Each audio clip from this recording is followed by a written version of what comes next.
Story time. This is about that time that I found myself at the age of 19 standing at a payphone.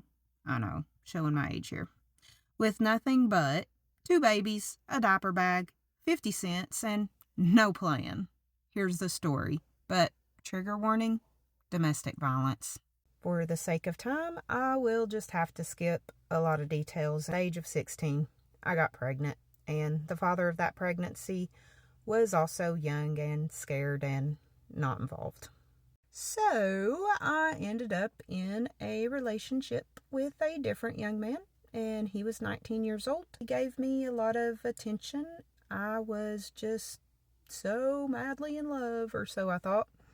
So some of the things that happened while we were dating, I convinced myself it wasn't really abuse because he was sorry and he didn't really mean it, and he really loves me, and well, it's not like he punched me with a closed fist and left bruises, so it wasn't really abuse, right? Right?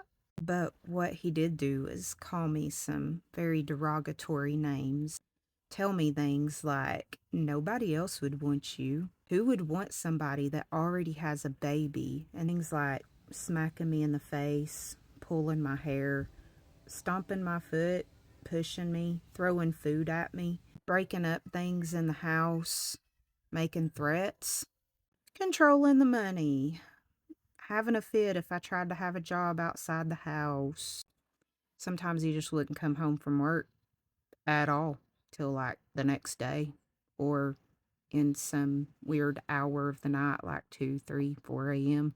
And if I had anything to say, he would assure me that it was absolutely my fault that he needed to stay out and drink. I just can't even explain it or how you get there, because it doesn't happen all of a sudden. It happens over time, but when you are the victim of domestic violence, you start believing the things that you're told day after day. And even when you know deep down that something is wrong, there is such shame that comes with that. I would try to hide it from people. I wanted them to think that we were great, because am I supposed to admit defeat now? So I had rebellion and pride, and I've got all this shame, so I wasn't telling anybody what was wrong.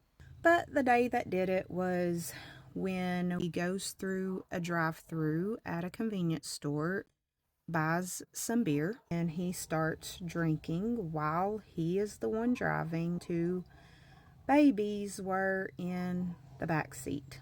I started begging for him to just pull over, just please pull over, let me drive. We were driving to a county over. We argued the whole way. Finally, he got fed up with me, and he stopped at a little convenience store in this little nowhere part of town and told me to get out. He let me take 50 cents. With a bit of a struggle, he let me get the babies out of the vehicle, mostly because he didn't want someone to call the police because he had a warrant out for his arrest for a violation of probation. So I managed to get out, and I just remember, sorry.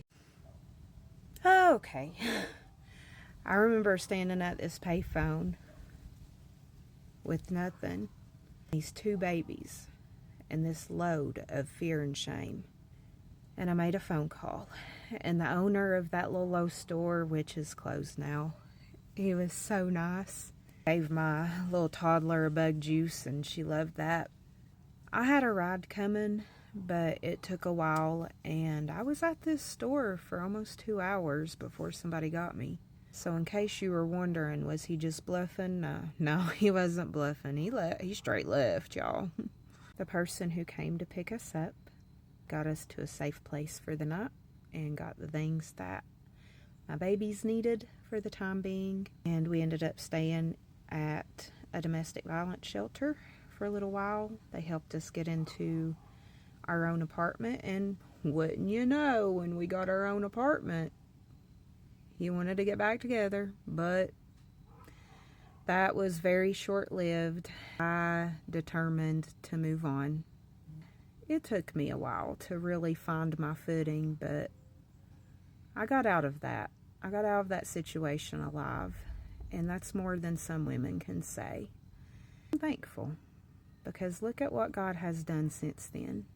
If you are the victim of domestic violence, I'm here to tell you that there is life on the other side of that you can and should leave. You should take every threat seriously. Get the order of protection if you need to. Do what you got to do. Accept the help. Accept the support. Get out alive. And know that if you just give your life to God, anything you feel like you lost, I promise, He will give you so much more than anything you lose. God is good. Jesus is for you. You are worth it. I have a wonderful, godly husband now. I wouldn't trade it for anything. I hope this helps somebody.